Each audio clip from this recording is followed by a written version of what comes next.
তাফসীর কবিরের মধ্যে বলেন আল্লাহর পয়গম্বর মুসা কালিমুল্লাহ, আল্লাহর পয়গম্বর মুসা কালিমুল্লাহ নিজের কর্মে যাচ্ছিলেন।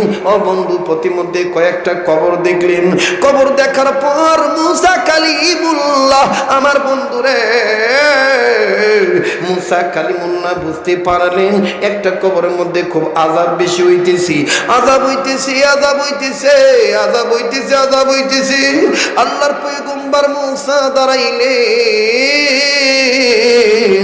আল্লাহর পয়গম্বর মুসা দাঁড়াইয়া কোনো কথা না বলিয়া, মুসা নবী শুধু বুঝতে পারলেন কবরে অনেক আযাব হইতেছে। পয়গম্বর মুসা কালিমুল্লাহ নিজের কর্মে যখন নিজে গেলেন চলিয়া, কর্ম শেষ হওয়ার পর আবার যখন ওই কবরের কাছে দিয়ে আসতেছিলেন, বাবা কি আশ্চর্যজনক ঘটনা, ঘটনা! একটু আগে যে কবরে আযাব ছিল, এখন পয়গম্বর মুসা দেখতেছেন, বুঝতে পারলেন এখন আর কবরে কোনো আযাব নাই। একটু আওয়াজ দিয়ে বলো না সুবহানাল্লাহ। মুসা কালিমুল্লাহ ডাক দিয়ে বলেন আল্লাহ,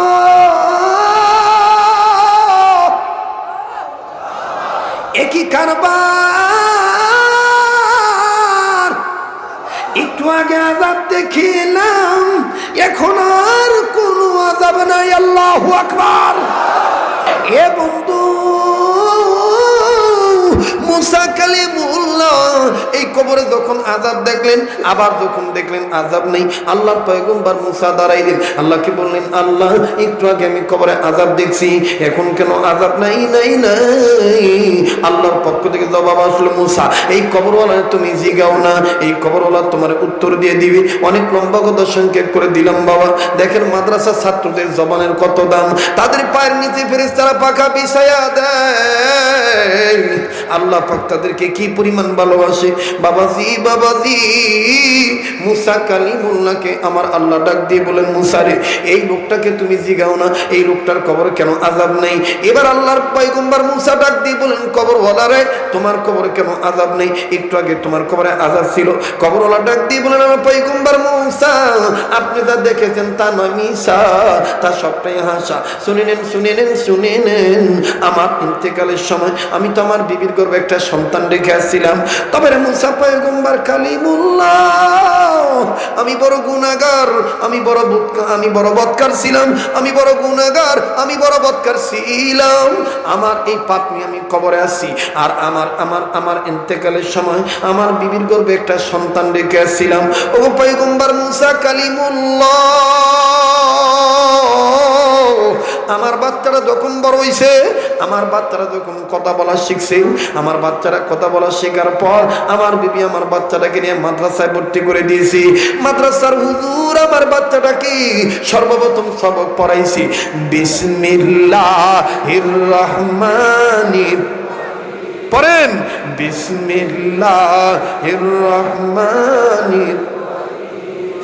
ও পয়গম্বর মুসা কালিমুল্লাহ, আমার বাচ্চারা যখন সর্বপ্রথম সবক পড়ছে বিসমিল্লাহির রহমানির রহিম, সাথে সাথে আমার কবরের আযাব বন্ধ হয়ে গেছে। আল্লাহর নবী 6 বছরের বালক, শিশু বালক নবী খেলাধুলার জন্য মাঠে গেছে। ও বাজান, খেলাধুলা যখন শেষ, বিকাল যখন হইয়া যাবে, ঠিক ইন মিন টাইম কিছু ছেলেদের বাবারা আসিয়া বলে, বাড়িতে চলো,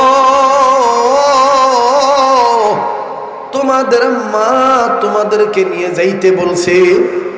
আল্লাহর নবী পিছনের দিকে মুখ ফিরে তাকায় দেখতেছে যার যার বাবারা তাদেরকে নিয়ে যাইতেছে। আল্লাহর নবী আঙ্গুলে কামড় দিয়ে বললেন, আল্লাহ, সব ছেলেদের বাবা আছে, আমার বাবা কি নাই, আমার আব্বু কি নাই। এক পর্যায়ে যখন সন্ধ্যা হয়ে গেল, সব ছেলেদের বাবারা ছেলেদেরকে নিয়ে চলে গেলেন। আল্লাহ নবী উঁচু টিলার উপর উঠে বলতেছেন, আল্লাহ আমার আব্বু কি নাই, আমার আব্বু কি নাই। আবুল হাকাম আবু জাহিল এই খবরটা পাইয়া আমেনা বিবিকে বললেন, আমেনা রে, মুহাম্মদকে তুমি নিয়ে আসো, সন্ধ্যা হয়ে গেছে, সে বাবার নামে কান্দে। আমেনা বিবি দ্রুত যায় বললেন, বাবা ও বাবা নেমে আসো, আমি তোমারে নিয়ে যাব। আল্লাহ নবী ডাক দিয়ে বললেন, আম্মা সব ছেলেদের বাবা আছে, আমার বাবা কি নাই। আমেনা বিবি আমার বন্ধুগণ মা আমেনা বিশ্ব নবীকে সুন্দর করে বুকে ধরায় ধরিয়া ডাক মাথায় হাত দিয়ে বলে, আব্বু বাবার জন্য তো পাগল হইছো কেন। আল্লাহ নবী ডাক দিয়ে বললেন, আম্মু গো আমার বাবা কি নাই। মা আমেনা বিবি আমার বন্ধুগণ মা আমেনা ডাক দিয়ে বলতেছেন, বাবা রে তোমার বাবা আছে, কিন্তু অন্যান্য ছেলেদের মতন জিন্দা নাই, তোমার বাবা কবরে ঘুমায়। আল্লাহ নবী মায়ের হাতটা চাপিয়ে ধরে বলে, আম্মু তাইলে আমার বাবার কবরটাই দেখাইবানি, আমি বাবার কবরটা দেখব। কত দূর আমার বাবার কবর। আগামীকালকে শুক্রবার পারলে সকালবেলা মায়ের কবরটা জিয়ারত করিস, বাবার কবর জিয়ারত করিস। এ নদীর ওই পারের বাইরা, কেরানীগঞ্জের বাবারা, নারায়ণগঞ্জের বাবারা রে, ঢাকার বাইরা, শুক্রবারে বাপমার কবর জিয়ারত করবি।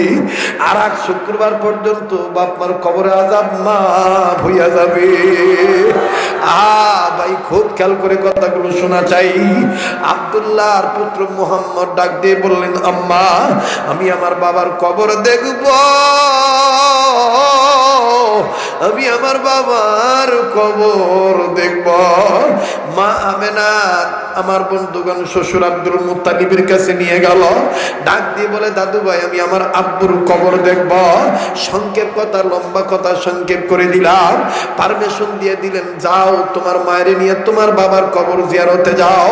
তবে আমেনা তুমি একা যাইও না, আমি আব্দুল মুত্তালিবের কলিজা কেমন জানি জ্বলে, কেমন জানি ভালো লাগে না। উম্মে আইমানকে সাথী বানায় নিয়ে যাইও। এইবার উম্মে আইমানকে সাথী বানায় যখন নিয়ে গেছে, আমার বন্ধুগণ বহু দূর থেকে আগ থেকে আল্লাহ নবী খালি জিজ্ঞাসা করে, আম্মা আব্বুর কবর আর কত দূর, আম্মা আব্বুর কবর আর কত দূর। মা আমেনা ডাক দিয়ে বলেন, ওই তো তোমার বাবার কবর দেখা যায়। আল্লাহ নবী উঁচু হইয়া যখন দেখছে ছোট্ট একটা ঘরের মতন কবর দেখা যায়, কবর কবর। আল্লাহ নবী একটা দৌড় মারিয়া বাবা বলিয়া চিৎকার করে কবরটা ধরে ধরছে। কবর ধরা ধরে বলে, বাবা গো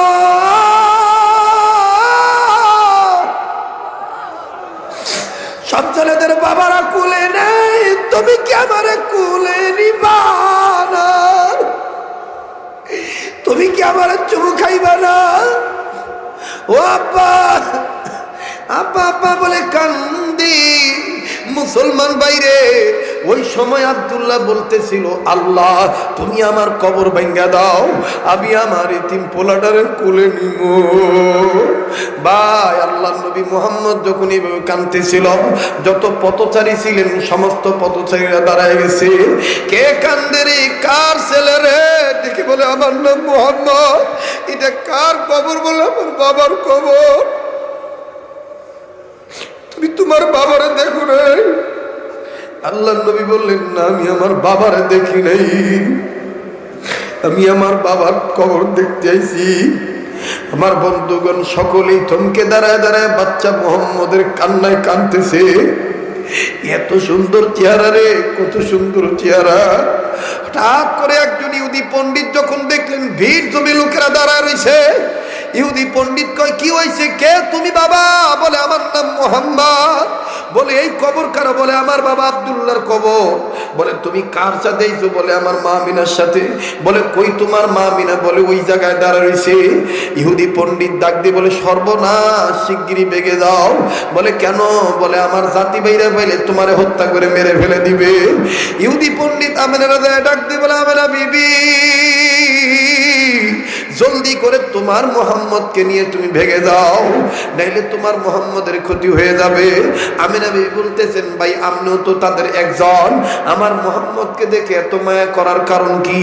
এই ইহুদি ডাক দিয়ে কয়, বোন আমিনা, এতদিন মুহাম্মদের চেহারা দেখি নাই, মায়ায় পড়ি নাই, নাম শুনে মায়ায় পড়ি নাই, কিন্তু আজকে মুহাম্মদের চেহারার সৌন্দর্য দেখে আমার কলিজা ঠান্ডা হইয়া গেছে। এ বোন আমেনা, তোমার এই বাচ্চা খারাপ হইতে পারে না, যাও যাও, নিয়ে যাও, নিয়ে যাও, আমার জীবন থাকতে আমি মুহাম্মদ নবীর কোনো ক্ষতি হইতে দেব না। আমার ভাইরা, আমার বন্ধুরে, আল্লাহর নবী মুহাম্মদকে নিয়ে আমেনা বিবি যখন রওনা দিয়া মক্কার উদ্দেশ্যে চলে আসতেছে, দুঃখের পরে আবওয়া নামক জায়গায় যখন আইলো, মা আমেনা ডাক দিয়ে বলে, আমার গায়ে জ্বর, আমার গায়ে জ্বর, চাদর বিছাও, আমি এখানে বিশ্রামে যাব। উম্মে আইমান জলপট্টি দিতেছে, জ্বর কমে না। শিশু মুহাম্মদ নবী বাবা হারা বেদনা, এই বেদনা নিয়েই মায়ের ডাক দিয়ে বলে, মা গো, তোমার কি হইছে? হাত দিয়ে দেখে মায়ের গা গরম, বলে, মা তোমার তো অনেক জ্বর আইছে। আল্লাহর নবীকে মা আমিনা বুকে ধরে ধরে নিয়ে বলে, বাবা রে, মনের আশা বুঝি মনে রইবি, পূরণ হবে না। আমার ভাইয়া, বিশ্ব নবী মুহাম্মদ সাল্লাল্লাহু আলাইহি সাল্লাম ডাক দিয়ে বলে, মা গো, তুমি এরকম করতেছো কেন? এক পর্যায়ে আমিনা বিবি ডাক দিয়ে বলেন, উম্মে আইমান তোমার হাত কই? উম্মে আইমানের হাতটা নিয়ে মুহাম্মদ নবীর হাতটা উম্মে আইমানকে দিয়ে বললেন, বোন রে, ও বোন, বোন, পারলাম না, আমার মনে আশা ছিল আমার মুহাম্মদ বড় হবে, আমারে মা কইয়া ডাক দিবে, আমার কলিজা ঠান্ডা হয়ে যাবে, মনে হয় আমি আর মক্কা ফিরত যাইতে পারবো না। আমি উম্মে আইমান রে, আমার মুহাম্মদের আল্লাহ বাদে কেউ আপন রইল না। এই কথা বলিয়ে আমিনা বিবি ইন্তেকাল করলেন। আমার বন্ধুরে, বিশ্ব নবী যখন দেখলেন বাচ্চা নবী দেখতেছে, মা নরে না, নরে না, আল্লাহর নবী মাকে জোরে জোরে বলে, মা গো, তুমি আমার কার কাছে রাইখা গেলা গো মা? এ বন্ধু, যার মা নাই তার মতো বড় দুঃখের কেউ নাই। কত কথা বলবো এ বাবাজি, কয়টা কথা বলি রে আমার বাইরে। কেন তুমি নবী মুহাম্মদকে মোহাব্বত করবে না? সেই নবী বলে যে মা বড় নিয়ামত, মার চেহারার দিকে তাকাইলে আল্লাহ কবুল হজর সব লেখা দেয়। আর লম্বা নয়, 2-3 মিনিটে কোথায় ফিনিশিং করে দেই। তলহা রাদিয়াল্লাহু তাআলা ডাক দিয়ে বলেন, আব্বু, এই এতিম নবীর চেহারা দেখে কি তাদের মায়া লাগে নাই? তারা কেমনে গোতায়েবের ছেলেরা নিষ্ঠুর ভাবে পাথর মারছিল, আমি এই জন্য কাঁদতেছি। আমি আবারও বলতেছি, কেউ মাথাটা নাড়াবেন না, এখনই তো কিছুক্ষণের মধ্যে আমি দোয়া করে দেব। তবে দোয়া করার আগে দেখো তো দেখি দিলটা নরম হয় কিনা, হাকিকতান এক ফোঁটা চোখের পানি পড়ে কিনা। এই চোখের পানি বড় দামি জিনিস। এই চোখের পানি নবীর মহাব্বতে, আল্লাহর মহাব্বতে পড়িয়া গেলে, কবরের আযাবকে ভয় করিয়া পড়িয়া গেলে, এই চোখের পানি তুমি টিস্যু দিয়া মুছবা না, এই চোখের পানি তুমি কাপড় দিয়া মুছবা না, এই চোখের পানি তুমি ক্রিমের মতন চেহারায় মিশাই দিবা। হাদিসের মধ্যে আছে, কান্দুই না ব্যক্তির চোখের পানি যেই জায়গায় লাগবে, ওই জায়গা জাহান্নামের আগুন জ্বলবে না। আজকে তো আমরা কানতে জানি না, কান্নাকাটি করতে ও শিখলাম না।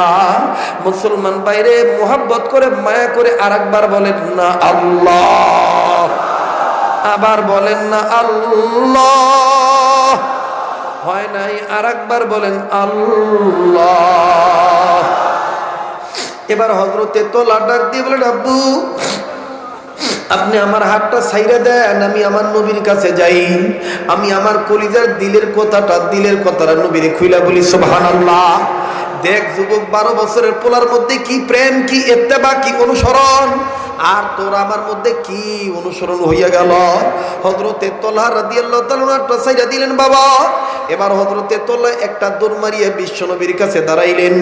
নবীর কাছে দাঁড়ায় ডাক দিয়ে বললেন, ইয়া রাসূলুল্লাহ, আমি আপনার আদরের স্নেহের তালহা। আল্লাহ নবী বললেন, খুব ভালো কথা, তুমি আমার খুব মহব্বতের তালহা।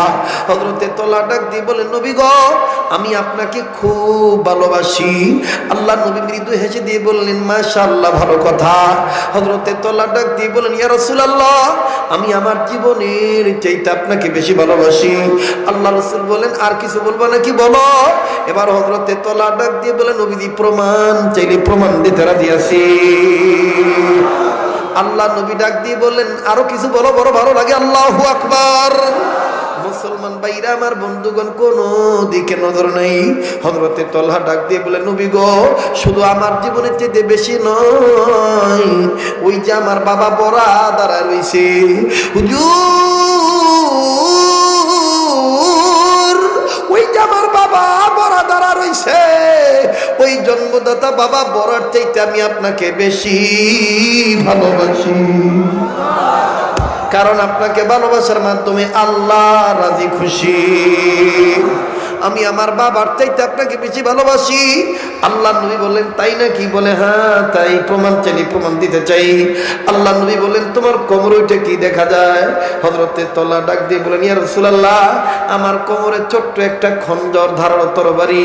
আল্লাহ নবী বললেন, বের করো তাড়াতাড়ি। এবার ছোট্ট তরবারি ধারালো তরবারি বের করা হলো। আল্লাহ নবী ডাক দিয়ে বলেন, দাও, আমার হাতে দিয়ে দাও। এবার আল্লাহ নবী এই তরবারিটা হাতে নিলেন। হাতে নিয়ে একবার তালহার দিকে তাকায় দেখে, আর একবার তালহার বাপের দিকে তাকায় দেখে, আর একবার তরবারির দিকে তাকাইয়া আল্লাহর নবী বললেন, তালহা রে, তুমি বলছো তোমার বাবার চাইতে আমাকে বেশি ভালোবাসো, নাও, এই তরবারিটা দিয়ে দিলাম, যাও, এই তরবারি নিয়ে ওই যে তোমার বাবা দাঁড়া রইছে, তোমার বাবার কল্লাটা কাইটা না আমি নবীর হাতে দিয়া দাও। আমার ভাইরা, হযরতে তালহা রাদিয়াল্লাহু তাআলা মোটো দেরি করলেন না। তরবারিটা হাতে নিয়ে বলতেছেন, ইয়া রাসূলুল্লাহ, আপনি বলছেন আমার বাপের কল্লা কাটটা দিতে, আমি দেখব না কে আমার মা, কে আমার বাবা। আল্লাহু আকবার, আল্লাহু আকবার। আমি দেখব না কে আমার মা, কে আমার বাবা। নবীজি, আপনি আমারে দোয়া কইরেন, আমি আমার বাবার কল্লা কাটার জন্য দৌড় মারলাম। 12 বছরের পোলা তালহা রাদিয়াল্লাহু তাআলা আনহু, এই সাহাবী যখন তরবারি নিয়ে বাবার কল্লা কাটার জন্য দৌড় মারছে, একজন আরেকজনকে বলে, পাগল দেখো, আমার এতিম নবীর প্রেমের পাগল দেখো। বাজান যখন একবারে বাবার কাছাকাছি চলে গেছে, আল্লাহ নবী যখন বুঝতে পারলেন এখন কোপটা মাইরা দিবেন, আল্লাহ নবী হাত উঁচু করে বললেন, তালহা থামো, তালহা থামো, তালহা তুমি থেমে যাও, লাগবে না, লাগবে না, লাগবে না। এ তালহা, তোমার যাওয়া দেখি প্রমাণ হইয়া গেছে তুমি তোমার বাবার চাইতে আমাকে বেশি ভালোবাসো।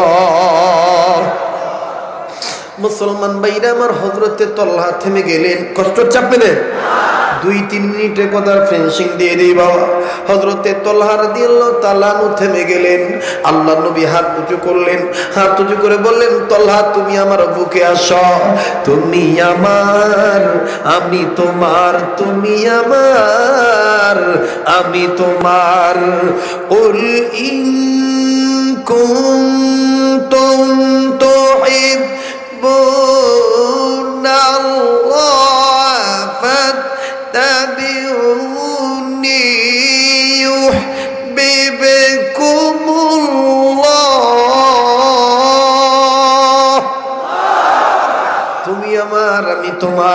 আল্লাহ নবী দুই হাত উঁচু করলেন, তলহা রাদিয়াল্লাহু তাআলা তরবারিটা নিজের জায়গা রাখিয়া একটা দৌড় মারিয়া নবীজির বুকে আসলেন। আল্লাহ নবী তলহাকে জড়ায় ধরলেন। কি যে আদর, কি যে মোহাব্বত, কি যে ভালোবাসা।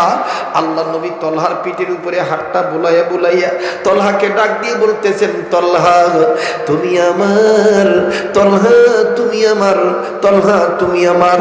হযরতে তলহা নবীকে বললেন, নবী গো আপনিও তো আমার, আপনিও তো আমার। সাহাবীরা ডাক দিয়ে বললেন, নবী গো তলহার বাবার নাম বরা, তলহা আপনার হইল কেমনে?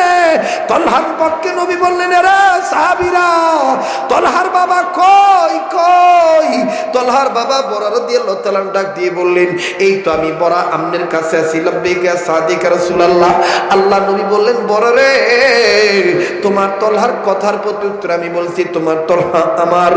যেহেতু আজকে বলছি তোমার তলহা আমার, কাজেই ফিনিশিং কথাটা আমি বলে দেই। তলহার বাবা বরা শোনো, তোমার তলহা যেদিন মারা যাবে ওই দিন আমি নবী মুহাম্মদ রে তুমি খবর দিয়ে দিও তোমার তলহা আমার। তোমার তলহা যেদিন মারা যাবে, আল্লাহু আকবার, তোমার তলহা যেদিন মারা যাবে ওই দিন আমি নবীরে তুমি খবর দিয়ে দিও, আমি নবী তোমার তলহার লাশটা নিজের হাত দিয়ে ধুয়ে দিব। তোমার তলহা যেদিন মারা যাবে আমি নবীর খবর দিয়ে দিও, আমি নবী নিজের দুই হাত দিয়ে তোমার তলহার কাফন, লাশের গায়ে কাফনের কাপড় পেঁচায় দিব। আমি নিজে কোলে করে নিয়ে তলহার লাশটা কবরে নামায় দিব। কতেক সাহাবীরা ডাক দিয়ে বলেন, ইয়া রাসূলুল্লাহ আপনার কথার দ্বারা বোঝা যায় তলহা বেশি দিন বাঁচবে না।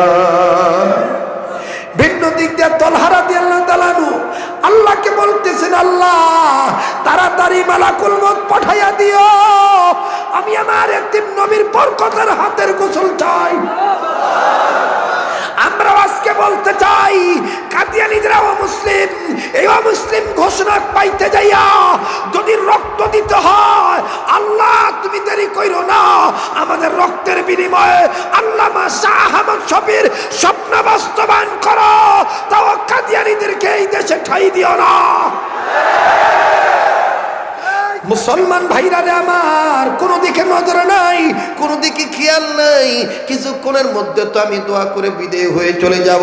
আর 2-3 মিনিট লাগবে, বলবো কি বলবো না? বলেন বলবো কি বলবো না? হযরতে তলহা রাদিয়াল্লাহু তাআলা মারা গেলেন। খুব খেয়াল করেন, সংক্ষেপ কথা বলে দিলাম। হযরতে তলহা রাদিয়াল্লাহু তাআলা কিছুদিন পরে মারা গেলেন। নবীজির জলিলুল কদর একজন সাহাবী নবীর কাছে যায়, বলে, নবী গো আপনি কি খবর পাইছেন নাকি আপনার তলহা মারা গেছে? এই দোয়াটা করা দরকার আছে না নাই? নবীজি আপনি খবর পাইছেন নাকি আপনার তলহা মারা গেছে? আল্লাহ নবী বললেন, না না আমি জানি না, তবে তোমরা দেরি করতেছো কেন? চলো তলহার লাশটা আমি ধোয়া দেব। সাহাবীরা বললেন, ইয়া রাসূলুল্লাহ যাইতে হবে না, তলহার বাপে আপনারে না জানাইয়া মাটি দিয়ে দিছে। আল্লাহ নবী বললেন, কেন কেন কেন কেন? তলহার বাপে আমারে না জানায় কেন মাটি দিল? চলো তো যাই তলহার বাপের জিগাই। দেখরে ফতুল্লার যুবক বন্ধুরা, 12 বছরের বালক নবীরে কেমন মৃত্যুর সময় ভালোবাসা গেছে। আর তুই আমি নবীরে ভালোবাসতে চাই না, এই দাড়ির মধ্যে খুল লাগাই। তুই কি জানোস নাকি 24টা ঘন্টা তোর যে থোতায় দাড়ি নাই, 24টা ঘন্টা তুই কবিরা গুনাহ কামাই করতাস। আমার বন্ধুর ইচ্ছা করে দাড়ি কাটা কবিরা গুনাহ, ইচ্ছা করে দাড়ি কাটা কবিরা গুনাহ। একটা কবিরা গুনাহ যথেষ্ট তোরে আমারে জাহান্নামে নিয়ে যাওয়ার জন্য। কথা বলেন ঠিক না ঠিক? তাইলে তুই যদি গুনাহ করস, কেমনে তুই আল্লাহর মহব্বত পাবি? কেমনে তুই আল্লাহর ভালোবাসা পাবি? মুসলমান বাইরে আর লম্বা নয়, হযরতে বিশ্ব নবী পয়গম্বর তলহা রাদিয়াল্লাহু তাআলা বাপরে এসে জিজ্ঞাসা করলো, কিরে বরা তোমার তলহা তো আমার, তোমার তলহা মারা যাওয়ার পর আমারে না জিজ্ঞা কেন তুমি মাটি দিয়ে দিলা? ডাক দিয়ে বলে, নবী গো আমারে মাফ করে দিয়েন, আমার বাচ্চাটা ইন্তেকালের আগের দিন আমারে বইলা গেছে, আমারে বলছে বলছে, বলে কি বলছে? ডাক দিয়ে বলতেছে, আমার তলহা ইন্তেকালের আগের দিন আমার হাতটা টান দিয়ে ধরে নিয়ে কয়, বাবা গো, দুনিয়ার সবাই জানে আমার ইন্তেকালের পরে আমার মরার খবর নবী শুনলে আমার নবী মাটি দিতে আসবে, নবী নিজের বরকতি দুইটা হাত দিয়ে আমারে গোসল করে দিবে। কিন্তু আব্বা আপনি শুনে নেন, আমার একটা চিন্তা এসে গেছে আব্বা। আব্বা, আমি তলহা তো আমার নবীর জীবনের চাইতে বেশি ভালোবাসি। ও আব্বা, আমার নবীর মা নাই, বাবা নাই, আমার নবীর শত্রুর অভাব নেই। আব্বা গো, আমি তলহা যদি রাত্রিবেলায় মারা যায়, আর রাত্রিবেলায় মরার খবর পেয়ে যদি নবী আমারে মাটি দিতে আসে, কাফের বেঈমান মুনাফিকরা আমার নবীর একা পাইয়া যদি আমার নবীর আক্রমণ করে, আমার নবী যদি কাফের বেঈমানদের মার খায়,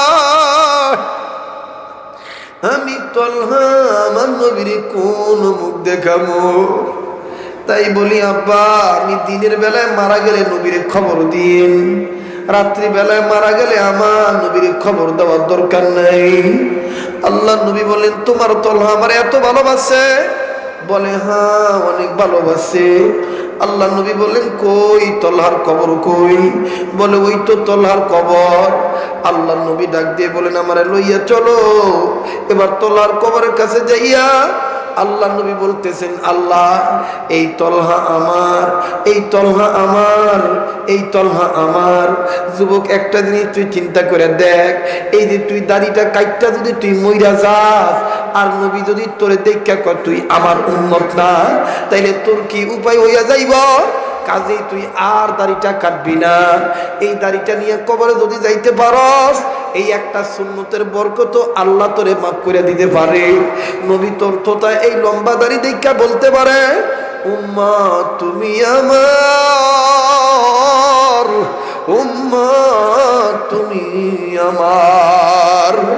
আমার বাইরা মোনাজাতের আগে, শেষ করার আগে আমি আবারও একটা ওয়াদা নিতে চাই। এমন কোন যুবক আছো জীবন ভরা দাড়িতে খুল লাগাইছ, আর দাড়িতে খুল লাগাবি না? হুজুর, আমি আজকে থেকে দাড়িটা রাইখা দিব, নবী যেন আমার দেখা বলে আমি নবীর উম্মত। আল্লাহর মাহবুব বান্দা কে তৈরি যদি একটু হাত তুলে আল্লাহরে দেখা। আল্লাহ তুমি কবুল করো, জোরে বলেন আমিন। হাত নামান, কোনো দিকে নজর নেই। মুসলমান বাইরারে আমার, আল্লাহর মোহাব্বত পাওয়া যাবে তিন কাজের মাধ্যমে। এক নম্বর বেশি বেশি কোরআন তেলাওয়াত, দুই নম্বর হক্কানি পীর বুজুর্গদের সবর, তিন নম্বর কলবের মধ্যে জিকির চালু করার মাধ্যমে। আল্লাহর নবী যখন বললেন, ও আল্লাহ, এই তলহা আমার, আল্লাহর পক্ষ থেকে জবাব আইলো। আল্লাহ বললেন, জিবরাইল রে, আমার নবীরা আমার সালাম জানা দিয়ে বলে দাও, তলহা শুধু নবীর না, তলহা আমি আল্লাহর। যেমন মুহাম্মদুল্লাহ হাফিজি হুজুর রহমতুল্লাহি আলাইহি এত বেশি জিকির করতেন, জিকির করতে করতে করতে করতে করতে করতে করতে করতে করতে এক পর্যায়ে হযরত তার পশমের গোড়া যখন অজু করতেন, অজু করে এভাবে কখনোই হযরত পানি মুছতেন না। হযরত এভাবে পানিগুলো এবার ছিটা মেরে দিতেন। যখন ছিটা মারতেন, হাতের আঙ্গুল থেকেও আল্লাহ শব্দ বের হইতো, পানির ছিটা থেকেও মনে হইতো আল্লাহ শব্দ বের হইত।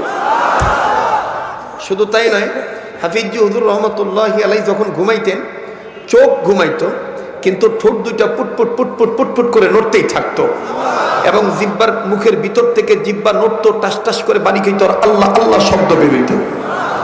শুধু তাই নয়, আমাদের বড়রা তাদের জিব্বাটারে জিকিরকারী বানাইছিলেন, আর আমরা আমাদের জিব্বাটারে গীবতকারী বানাইছি। আমরা আমাদের জিব্বাটারে কি বানাইছি? গীবতকারী বানাইছি। হাফিজি হুজুর, আমি আমার কথা বলছি, আমরা বললে অনেক হয়ে যাবে, আমি আমার কথা বলছি।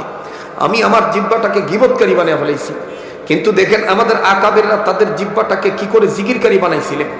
যেমন হাটহাজারীর হযরত, আমি হযরতের সোহবতে যে আমি যতটুকু বুঝতে পারছি যে হযরত একদম খুব কম কথা বলে। হযরতের সাথে একান্ত আলাপচারিতায় বুঝতে পেরেছি হযরত জবান খুলে উত্তরে বলেছেন, কম কম কথা বলবা, বেশি বেশি জিকির করবা। কম কম কি করবে? কথা বলবার, বেশি বেশি জিকির করবা। হযরতের ভাষা যদি বলি দেখবেন আরো মায়া লাগবে। হযরত এরকম মাথার উপর হাত রেখে বলতেন, কম কম কথা বলবা, বেশি বেশি জিকির করবা, বেশি বেশি মিশবা না, কম মিশামিশি করবা, সব সময় মৌতের মোরাকাবায় থাকবা। আমার কবরে যেতে হবে, আমার কি হিসাব হবে, এই সমস্ত চিন্তা ভাবনা করতে বলছেন হযরত। আমাদের আকাবেরদের চিন্তাই একটাই, দুনিয়া কি করে শান্তি পাবো, আখিরাতে কি করে মুক্তি পাবো। দুনিয়া কি করে শান্তি পাবো, আখিরাতে কি করে, বলেন দুনিয়ায় কি করে শান্তি পাবো, আখিরাতে কি করে মুক্তি পাবো।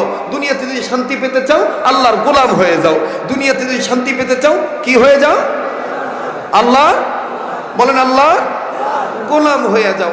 আমার ভাইরা, মুহাম্মদুল্লাহ হাফিজ রহমতুল্লাহ আলাইহি এত বেশি জিকির করতেন, আল্লাহু আকবার আল্লাহু আকবার। কষ্ট হচ্ছে আপনাদের? একটু যদি সময় বেশি লাগে দিবেন না? চলে যাবেন আমাকে রেখে? হ্যাঁ চলবে? আবার বলেন আল্লাহু আকবার। হাফিজ হুজুর রহমতুল্লাহ আলাইহি যখন বাথরুমে যাইতেন, টয়লেটে যাওয়ার আগে উপরের দাঁতের আগা দিয়া, নিচের দাঁতের আগা দিয়া, নিজের জিহ্বার আগার মাথার মধ্যে কাজ করে একটা কামড় দিত, মানে জাতা দিয়া ধরতো, জাতা দিয়ে ধরে হযরত বাথরুমের ভিতরে প্রবেশ করতেন। লোকেরা মনে করতেন হাফিজ হুজুরের মনে কোনো সমস্যা হয়েছে, এই জন্য জিহ্বার আগায় জাতা দিয়ে কামড়া ধরে বাথরুমে ঢুকছে। কিন্তু না, বাথরুম থেকে বের হওয়ার পরে ওলামায়ে কেরাম শাগিরদগণ নজর করে দেখতেন যে আগের মতন আর স্বাভাবিক জিহ্বাটা নাই, জিহ্বা কেটে রক্তের ফোঁটা গালসি বেয়ে বেয়ে পড়তেছে। ওলামায়ে কেরাম কাছে যায় বলতেন, ও মুহাম্মদুল্লাহ হাফিজ হুজুর, আপনার তো জিহ্বা কেটে রক্ত পড়তেছে। হাফিজ হুজুর বলতেন, বাবা আমার জিহ্বাটা বেহায়া হয়ে গেছে, বেহার সাজা তো বেহা পাবেই, বেহার সাজা বেহা পাবে। বলে কি কারণে বেহা? বলে এই জিহ্বাটা ঘুমাইলো আল্লাহ আল্লাহ বলতে চায়, এই জিহ্বাটা বাথরুমে ঢুকলো আল্লাহ আল্লাহ বলতে চায়। কিন্তু বাবারে, বাথরুমে ঢুকে জিকির করা নিষেধ, আল্লাহ নিষেধ করে দিয়েছেন, রাসূল নিষেধ করে দিয়েছেন, ঘুমাইলে জিকির করুক, নিষেধ নাই। কিন্তু বাবা কি বলবো, আমি ওরে এটা মানাইতেই পারি না, আমি ওর জিহ্বার আগাটা জাতা দিয়ে কামড়া ধরে বাথরুমে ঢুকি। কিন্তু বাবা তোমরা দেখেছো সমাজে যখন কোনো কসাই গরু জব করে দেয়, গরুর বডিতে রূহ থাকে না, জীবন থাকে না, কিন্তু রানটা আলাদা করার পরেও, রানের সাইডে জীবন না থাকার পরেও রানের সাইডে একটা গোস্তের টুকরা আছে, এমনি এমনি তিরিপ তিরিপ করে লাফাইতে থাকে, তিরিপ তিরিপ করে লাফাইতে থাকে। ও বাবা, আমি মুহাম্মদুল্লাহ হাফিজ জি, আমার জিহ্বার আগায় জাতা দিয়ে কামড়ায় ধরলে কি হবে? আমার জিহ্বার গোড়া থেকে আগা পর্যন্ত প্রত্যেকটা জায়গা এত বেশি জাকের হয়ে গেছে, আল্লাহ আল্লাহ বলার জন্য পাগল হয়ে গেছে। আমার জিহ্বার মাঝখানের তালুটা আমার মুখের তালুর উপরের সাথে টাস টাস করে বাড়ি খায়, আল্লাহ আল্লাহ বলতে চায়, আল্লাহ আল্লাহ বলতে চায়। আমরা কি করি আর আমাদের আকাবিরা কি করেছেন? সুবহানাল্লাহ সুবহানাল্লাহ। এই হাফিজ হুজুর রহমতুল্লাহি আলাইহির জীবনী যদি সারা রাত বলি, সারা রাত শেষ হয়ে যাবে, হুজুরের জীবনী শেষ হবে না। আপনারা কি ঘাবড়াইতেছেন, বেজার হইতেছেন? মাশাআল্লাহ, অনেক তলবে ইলম দেখতেছি বাইতুল হাফিজ মাদ্রাসা কেন্দ্রিক এই আন্তর্জাতিক সম্মেলন। ও হাফেজে কোরআনরা, তুমি একটু মানে নরমাল খাবার খেতে চাও না, তুমি একটু কষ্ট করতে চাও না, কিন্তু দেখো আমাদের আকাবের বুজুর্গরা কত কষ্ট করছেন। হাফিজ হুজুর রহমতুল্লাহি আলাইহি আল্লাহর মদদ চাইছেন, আল্লাহর কাছে সিজদায় পড়েছিলেন, বুজুর্গদের খেদমত করেছেন। 13 বছরের সন্তান, নোয়াখালীর সন্তান, মাও এমন জগৎ বিখ্যাত ওলি ছিলেন। মা নামাজরত অবস্থায় 2 রাকাত নামাজ পড়বেন, 1 রাকাত শেষ হয়েছে, 2য় রাকাতের 2য় সিজদায় গেছেন, মালাকুল মউত আল্লাহর হুকুমে রূহ কবজ করে নিয়ে চলে গেছে। মা নামাজের মধ্যে ইন্তেকাল করছে। ভাই আকাবের সেনো, ভাই আকাবের সেনো, বুজুর্গ সেনো। আমি তো ইচ্ছা করলে আমার ক্যাটালগে, আমার নিয়ম নীতি অনুযায়ী, আমি আমার সিদ্ধান্ত অনুযায়ী আগের সেই চটি বই, আগের সেই কৌতুক, আগের সেই গান বাজনা, আগের সেই হাসি ঠাট্টা আমি তো ইচ্ছা করলে করতে পারি। কিন্তু কেন আমি করতেছি না? কেন এই পপুলারিটি আমি চাচ্ছি না? কেন আমি চাচ্ছি না? এটা কেন চাচ্ছি না? ওইটার মধ্যে দুনিয়া পাওয়া যাবে, আখিরাত পাওয়া যাবে না। ওইটার মধ্যে জনগণের বাহবা পাওয়া যাবে, আল্লাহর রেজামন্দি হাসিল করা যাবে না। কথা বলেন ঠিক কিনা? সম্মানিত উপস্থিতি, মুহাম্মদুল্লাহ হাফিজ হুজুর রহমাতুল্লাহি আলাইহি নোয়াখালীর সন্তান, ছাত্রদেরকে, কিছু কিছু ছেলে মেয়েদেরকে আরবি শিখাইতেন। এক বাচ্চার বাবা খুশি হইয়া 1 টাকা 50 পয়সা হাদিয়া দিছে। কয় টাকা কত পয়সা? কথা কয় না? আমার দিল বলতেছে আজকের মাহফিলে দোয়া কবুল হবে। কারণ যেখানে আকাবেরদের কথা হয় সেখানে এমনি নূর আইসা যায়। এই হাফিজ হুজুর রহমতুল্লাহ আলাইহি, ছাত্র ভাইরা খুব খেয়াল করে শোনেন, হযরত ছিলেন আনোয়ার শাহ কাশ্মীর রহমতুল্লাহি আলাইহি কপি। আনোয়ার শাহ কাশ্মীর রহমতুল্লাহ আলাইহি একবার একটা কথা শুনতেন আর ভুলতেন না। তো হাফিজ হুজুর রহমতুল্লাহ আলাইহি একবার একটা কথা শুনতেন আর ভুলতেন না, এত ব্রেন বেল ছিল হাফিজ হুজুর রহমতুল্লাহি আলাইহি। আমার বন্ধুগণ, হযরত এক জায়গায় পেশাবের জরুরতে পেশাব করবেন, এক নাম্বার সারবেন আর কি। তো পেশাব করতে বসছেন, হযরত নজর করে দেখে পেশাবের জায়গায় কয়েকটা ভাত পড়ে আছে। এই ভাতগুলো দেখে হযরত আর পেশাব করেন নাই, হযরত উঠে গেছেন। উঠে নিজের এই যাতে কোনো নাপাকি না লাগে সব সুন্দর করে সাজায় নিছেন। সাজায় নিয়ে হযরত বাম হাত ওই পেশাবের জায়গায় ঢুকাই দিছে, দিয়া একটা একটা একটা একটা একটা করে ভাত খুঁটে নিছেন, তুলে নিছেন। তুলে নিয়ে বারংবার হযরত ধুইছেন। ধুয়ে খাদেমদেরকে বলতেছে এগুলো রেখে দাও, আমাকে যখন মেজবান আমার সামনে দস্তরখানা দিবে সর্বপ্রথম আমাকে এই ভাতগুলো খাওয়াইবা। একটু চিন্তা করে দেখ মাদ্রাসার ছাত্র ভাই, তোর আমার মাদ্রাসায় অজুখানায় কত ভাত পড়ে থাকে, কত খাবার নষ্ট করি, একটা বড় চিন্তা করে দেখলি না এই দানাটা আল্লাহর সৃষ্টি। আর তুই বলতেছিস হযরত এখন আমার লেখাপড়া মনে থাকে না, আমার ব্রেন দুর্বল হয়ে গেছে। না, ব্রেন দুর্বল হয় নাই, তোর ব্রেন ঠিক আছে, আল্লাহও ঠিক আছে। আসলে তোর কাম আকাম হয়ে গেছে, তোর কর্ম নষ্ট হয়ে গেছে। কর্ম কি হয়ে গেছে? নষ্ট হয়ে গেছে। সেই হাফিজ হুজুর রহমতুল্লাহ আলাইহি 13 বছরের বালক, উনি 1 টাকা 50 পয়সা হাদিয়া পেয়ে বলতেছে আমি আর বাংলাদেশে থাকবো না, আমি পানিপথে যাব কোরআনের জ্ঞান অর্জন করার জন্য। কোন পথে? কোন পথে? পানিপথে যাবে। এখন পানিপথে যাবে নোয়াখালী থেকে কুমিল্লা চাঁদপুর হয়ে, তারপর যাবেন স্টিমারের ঘাটে এসে মার কাছ থেকে বিদায় নিছে। আমার বন্ধুগণ স্টিমারের ঘাটে আসার পরে স্টিমারে উঠছে, স্টিমারের মালিকরা ডাক দিয়ে বলতেছে কই যাইবা কই যাইবা? বলতেছে আমি পানিপথে যাব। টাকা আছে? টাকা। হাফিজ হুজুর বলতেছে 1 টাকা 50 পয়সা। স্টিমারের মালিকরা বলতেছে নামা নামা, 1 টাকা 50 পয়সা দিয়া বাংলাদেশ বাড়িতে পারবা, পানিপথে যেতে পারবা, নামো, টাকা নাই, যাওয়া নাই। হাফিজ হুজুর নেমে গেলেন আর ডাক দিয়ে বললেন বাবা তোমরা যাইবা তোমাদের এই পানির উপর দিয়া, এই বাহন দিয়া যাইবা, কিন্তু আমি তো মার কাছ থেকে বিদায় নিয়েছি, আমি আর বাড়ি ফিরত যাইতাম না। কারণ আমি যে নসিব পড়েছি আল্লাহ তাআলার কাছে মদদ চাইলে আল্লাহ সাহায্য করবেন, আল্লাহ ফিরত দিবেন। আল্লাহু আকবার। চামড়ার দাম কমায় দিয়ে কমি মাদ্রাসা বন্ধ করবেন। শোনেন, বিবেক খুলে দেব। কিছু কিছু লোক তো দেখবেন কুরবানি আসার আগে আমাদের কিছু জাতি ভাই আমাদের মতন টুপি টুপি মাথার দিয়া দেখবেন মিডিয়া তুলপার করে বলে ওয়াহাবিদেরকে চামড়া দিবেন না, কওমি মাদ্রাসার ভাইদেরকে চামড়া দিবেন না, এদেরকে চামড়া দিলে গুনাহ হবে। কি করতে পেরেছো? চামড়ার দাম কমায় দিতে ষড়যন্ত্র করে মনে করেছিল যে চামড়ার দাম কমায় দিলে দারুন দেওবন্দের নকশা নমুনা ধ্বংস হয়ে যাবে, বন্ধ হয়ে যাবে। মনে রাখবা ব্রিটিশদের দালাল, এনজিওদের দালাল, কাদিয়ানীদের দোসররা, অনাস্তিক মুরতাদের পাচারা গোলামরা বাংলার জমিনে কওমি মাদ্রাসা কারো চামড়ার উপর নির্ভরশীল নয়। কওমি মাদ্রাসা ঠিক আছে আকাবিরদের চোখের পানির বরকতে। আমাকে কথা বলতে দেন আমার ভাইরা, কওমি মাদ্রাসা টিকে আছে আমাদের বুজুর্গদের চোখের পানির বরকতে। তুমি চামড়া বন্ধ দিয়ে কি করবা? তুমি আইসা দেখো তাহাজ্জুদের সময় কি করে ছেলেরা কান্নাকাটি করে। ভাই বলবো কি বলবো না? বলেন বলবো কি বলবো না? একবার বলেন আল্লাহু আকবার। আপনারা কেউ নড়াচড়া করবেন। সম্মানিত উপস্থিতি, যেই কথাটা বলতেছিলাম, মদদ আল্লাহর কাছে চাইলে আল্লাহ করবে কি করবে না? বলেন করবে কি করবে না? আল্লাহ তাআলা আমাদের সবাইকে কবুল করুন, বলেন আমিন। আবার বলেন আমিন। তো হাফিজ হুজুর রহমতুল্লাহ আলাইহিকে নামায় দিছে, হাফিজ হুজুরকে নামায় দিয়ে স্টিমার ছাইরা দিছে।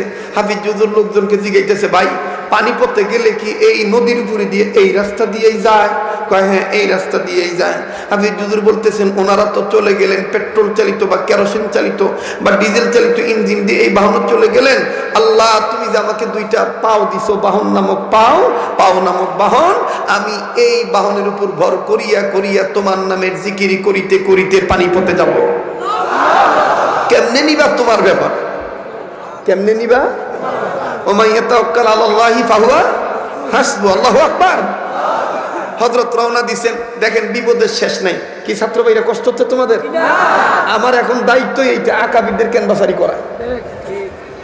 আমি এইটা ছাড়া আর এখন কোনো ওয়াজ খুঁজে যাই না।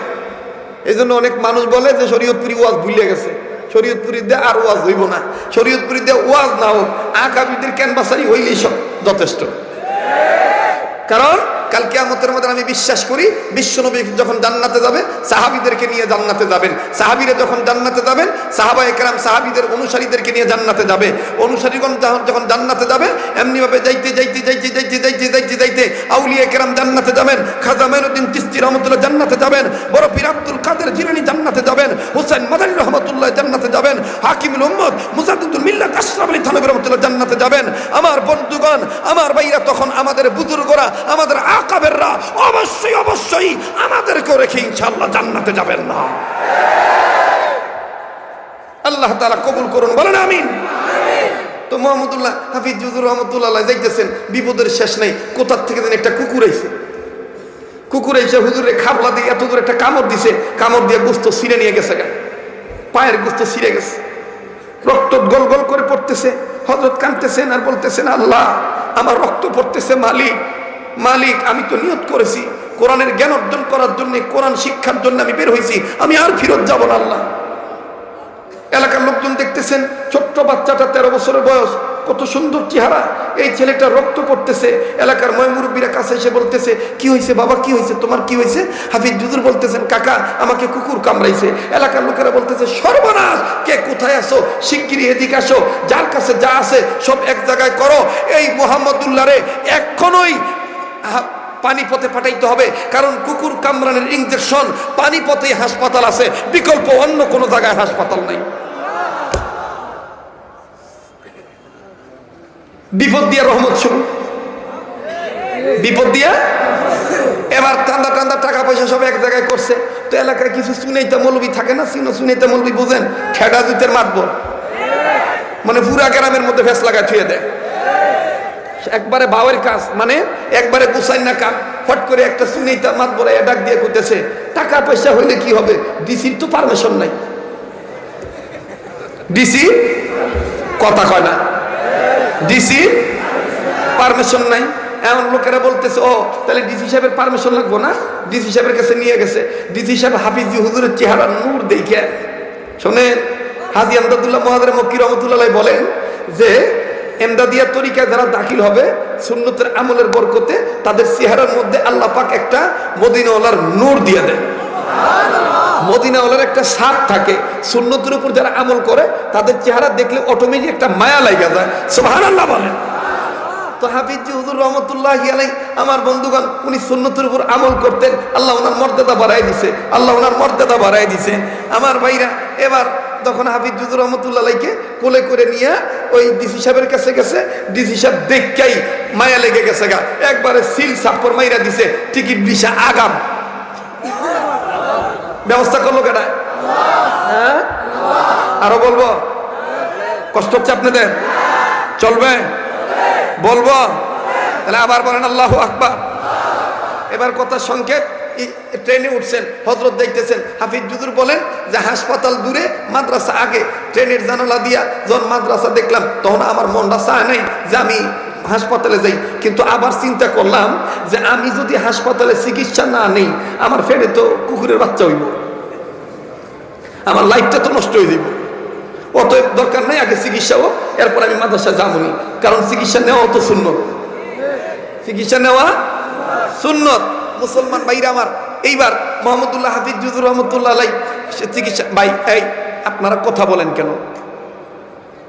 হাফিজ হুজুর রহমতুল্লাহ আলাইহি উনি ওনার যখন চিকিৎসা শেষ করলেন, মানে পরিপূর্ণ একটু সুস্থ হয়ে গেলেন, এবার হাফিজ হুজুর রহমতুল্লাহ আলাইহি সুন্দর করে মাদ্রাসায় ভর্তি হওয়ার জন্য আসছে, তবে সময়টা একটু বেশি গেছে গা, লেট হয়ে গেছে গা আর কি। মাদ্রাসার কোটা খালি নেই। বড় হুজুরকে দেখে, হাফিজ হুজুর বড় হুজুরকে দেখে আমার বন্ধুগণ সালাম দিলেন।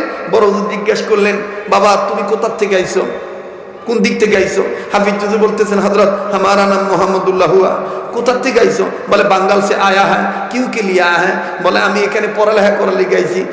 বড় হুজুর ডাক দিয়ে বলতেছে, এখন লাভ নাই তো, কোটা খালি নাই, মাদ্রাসা জায়গা নাই। এখন হাফিজ হুজুর বলতেছে, হুজুর আপনি আমারে কোনো মতন ভর্তি করেন, থাকা খাওয়া আমার দায়িত্ব। মাদ্রাসার বড় হুজুর করতেছে, বাবা মাদ্রাসার বলামান এরকম কয় হই, ভর্তি হইয়া মাদ্রাসায় খায় আবার মাদ্রাসায় খায়, দাও দাও দাও, জায়গা নেই জায়গা নেই। হাফিজ হুজুর বলতেছেন, ও উম্মত, যখন আমি দেখলাম আমার বড় হুজুরের মন গলল না, তখন আমি বড় হুজুরের মালিকের কাছে যেয়ে সেজদায় পড়ে গেলাম। নাকি পীরের কাছে সেজদায় পড়ছে? কার কাছে? সারা রাত আল্লাহর কাছে কানছে, সকাল বেলা আবার মাদ্রাসা চাইছে। মাদ্রাসা আওয়ার পরে বড় হুজুর হাফিজ হুজুর দেখে বলতেছে, এ লড়কা তোমারা নাম মোহাম্মদুল্লাহ হুয়া है? বলে হ্যাঁ আমার নাম মোহাম্মদুল্লাহ। বলে মেরে পাস आओ, ভর্তি হয়ে যাও, ভর্তি হয়ে যাও। হাফিজ হুজুর ভর্তি হয়ে গেছে। ভর্তি করাই দিল কেডায়? কুকুরের কামরানের বাহানায় পানি পথে নিয়ে আইলো কেডায়? বলে মনে রাখবেন। এরপরে ভর্তি হয়েছে, এখন বাকি রইল খালি থাকা আর খাওয়া। হাফিজ হুজুর রহমতুল্লাহ আলাইহি শুকনা কয়েকটা রুটি নিয়ে গেছিলেন, খাওয়া দাওয়া শুকনা রুটি শেষ। এইবার হাফিজ হুজুর রহমতুল্লাহ আলাইহি কই খাইবো কই থাকবো, পানিপথ এলাকার মসজিদের বারান্দায় শুয়ে থাকে, রাত কাটায়, তাহাজ্জুদ নামাজ পড়ে, দিনের বেলায় কোরআনের জ্ঞান অর্জন করে। আমার বন্ধুগণ, এখন আবার খাইবো কই? শুকনা রুটি শুকনা খাবার শেষ। এখন হাফিজ হুজুর চিন্তা করলেন, ও আমার ছাত্র ভাইরা খুব খেয়াল করে শোনো, আমাদের বড়রা কত কষ্ট কইরা মুজাহাদা কইরা তারা বড় হইছে। একটু তুমি ফিকির করো, একটু তুমি চিন্তা করো। সম্মানিত সুধী আমার ভাইরা, মোহাম্মদুল্লাহ হাফিজ হুজুর রহমতুল্লাহ গেলে দেখলেন, আমার তো একটা কাজ করে খাইতে হবে, মাদ্রাসায় তো আমার জন্য খানা চালু হবে না। মোহাম্মদুল্লাহ হাফিজ হুজুর রহমতুল্লাহ আলাইহি এলাকা ঘুরঘুর করে দেখলেন যে কি কাজ করা যায়। পরবর্তীতে তিনি সিদ্ধান্ত নিলেন যে কিছু লোক হোটেলে খানা খাইয়া প্লেট দুটা করে থুইয়া যায়। এই হাফিজ হুজুর হোটেলের কাছে যাইয়া হোটেলের মালিকরে ডাক দিয়ে, কাকা আমার একটা কাম দিবেন। বলে কি কাম করবা? আমি প্লেটগুলো মাইজা ধুয়ে দিতাম, প্লেটগুলা মাইজা ধুয়ে দিলে, এই দুটা মুটা পরিষ্কার করে দিলে আপনি আমার যা ভাড়ান তাই দিন, আমার কোনো ডিমান্ড নাই, আমার কোনো চাহিদা নাই। তো হোটেলের মালিক দেখলেন যে এত সুন্দর চেহারা, মাদ্রাসায় পড়ে, এই বাচ্চাটা আমার কাছে কাজ চাইতেছে, ঠিক আছে তুমি কাজ করো। এবার প্লেট ধুয়ে দিলে, দুইটা রুটি দেয়, একটা রুটি আজগা খায়, আগামীকালকে লেগে একটা রাখা দেয়। আর মিয়া তোমার বাপে তোমার ৬,০০০ টাকা খানার খরচ দেয়, এরপরও তোমার খাওয়ান শেষ হয় না। এরপরও তোমার খাওয়ান শেষ হয় না। আর আমাদের ইতিহাস শুনবা মিয়া, আমরা তো ফান্তা ভাতের পানি কাঁচা মরিচ বেশি করে ডইলা দিয়া খাইয়ালিস। আর তোমাকে কত কিছু লাগে, মামলেট লাগে, ফামলেট লাগে, এরপরও তোমাকে লেহা ভরা হয় না। আসলে সবই ঠিক আছে, কর্ম খারাপ হয়ে গেছে। তাহাজ্জুদের কান্নাকাটি নাই, মেসওয়াকের আমল নাই, ঢিলা কুলুপের ব্যবহার নাই, দাড়ির যত্ন নাই, শরীরের যত্ন নাই, তাহারাতের যত্ন নাই, পবিত্রতার যত্ন নাই, অন্তর সাফ নাই, কি জানি হয়ে গেছে, মানে কর্ম খারাপ হয়ে গেছে। কথা বলেন? ওস্তাদের জুতা বাঁকা হয়ে গেছে, ওস্তাদের জুতাটা তোমার সোজাই করতে মন চায়, বাপের টাকা দিয়ে খাওয়ায় না, আমি কেড়ে হুজুরের জুতা সোজা করবো। আল্লাহু আকবার, আল্লাহু আকবার। কথায় কথা বাড়তেছে, আমার মনে হয় আপনার রাগ করতেছে। হাকিমুল ইসলাম কারি তৈয়ব সাহেব রহমতুল্লাহ আলাইহি একবার লেখালেখির কাজ করতেছিলেন। লেখালেখির কাজ করতে যে দিলের মধ্যে তার একটা কথা বলতেছে, এই তৈয়ব তুমি কি তোমাকে চেনো? তোমার চাইতে কত দামি দামি লোক তোমার আন্ডারে চাকরি করে। কথা বোঝেন নাই? ওলামায়ে কেরামরা বুঝতেছে। হাকিমুল ইসলাম কারি তৈয়ব সাহেব রহমতুল্লাহ আলাইহি লেহালেই বাদ দিয়া কি কইলো রে, এটা আমার নফস, আমার কি কইলো, মাঝে মাঝে নফস ধোঁকা দেয় না? যেমন দেখেন হাজার মানুষ হয়েছে, এখন তো আমার কিন্তু একটা নফস আছে, কুত্তা নফস। এই কুত্তা নফস কইতেছে, কিরে শরীয়তপুরি তুই কত বড় বক্তা হইছ, দেখছ লক্ষ লক্ষ মানুষ তোর দিকে চাতক পাখির মতন তাকায় রয়েছে। এইটাই হলো নফস কুত্তার কাম,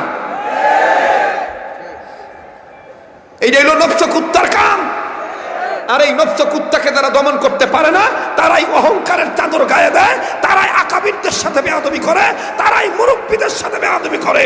আর আমাদের মুরব্বীরা এই নফস কুত্তাকে দমন করার জন্য আমার বন্ধুগণ কখনো কখনো থানবী ওহাবির খানকা, কখনো কখনো মাদানির খানকা প্রতিষ্ঠিত করে নব্য কুত্তাকে দমন করার চেষ্টা করে।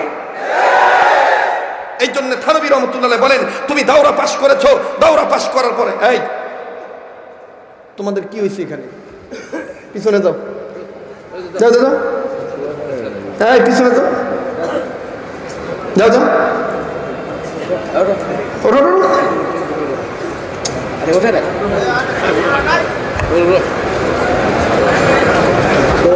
কথাটা একটা ওজন বুঝতে হবে তো, কথা বুঝলেন না কেন? ওলামায়ে কেরাম কি বলেন, বলবো কি বলবো না, চলবে কি চলবে না? এটা আমার জীবনের শেষ বয়ান হইতে পারে। হ্যাঁ, আল্লাহ তুমি সবাইকে কবুল করো আল্লাহ। তো কারি তৈয়ব সাহেব রহমতুল্লাহ লিখতেছেন লোকেরা ওই ভিতরে নফস ডাক দিয়ে বলতেছে, তোমার আন্ডারে হোসাইন আহমদ মাদানি কাজ করে, তোমার আন্ডারে এত বড় বড় শিক্ষিত আলেমরা কাজ করে, তুমি কত বড় লোক, কত বড় জানলেওয়ালা। হাকিমুল ইসলাম কারি তৈয়ব সাহেব রহমতুল্লাহ আলাইহি আমার বন্ধুগণ লেখালেখি বন্ধ করে দিয়া হযরত চলে গেছেন থানবী রহমতুল্লাহ দরবারে। থানবী রহমতুল্লাহ বলতেছেন, বেটা কি লিখাইছ? ডাক দিয়ে কইতেছে, হুজুর আমার ভিতরটা সমস্যা হয়ে গেছে, ভিতরে কেমন জানি একটা ধোক্কা খাইতেছি, খালি আমারে গুতায়, আমি নাকি বড়, আমার আন্ডারে বড়রা নাকি চাকরি করে, আমি আর এই মোতামিমগিরি করবো না, আমি আর এই দায়িত্বে নাই হুজুর, আমি এটা সাইডা দিয়ে আমি চলে আইছি, এখন আপনি আমার চিকিৎসা দেন। থানবী রহমতুল্লাহ বলতেছেন, এইটার চিকিৎসা তো কঠিন চিকিৎসা না, সহজ চিকিৎসা। বলে কি সহজ চিকিৎসা? বলতেছে যে তুমি আগামীকালকে থেকে আমার এই খানকায়, আমার এই দরবারে যত লোক আসবে, ধনী গরিব, এরা তো জুতা পরে আইব, পাদুকা ব্যবহার করে আইব, এই জুতা স্যান্ডেল পায়ে দিয়ে আসবে, জুতা খুললে রুমে ঢুকবে, তুমি তৈয়ব প্রত্যেকের জুতাগুলো সোজা করে ধুয়ে দিবে। আমি আপনি কারি তৈয়বের সাথে বড় হয়ে গেছি না? হ্যাঁ, তো কারি তৈয়ব রহমতুল্লাহ পরের দিন সবক মানা শুরু করলেন, জুতা সোজা করতেছেন। তো থানবী রহমতুল্লাহ আবার উকি চুকি মেরে দেখে যে কোনো কম বেশ করে কিনা।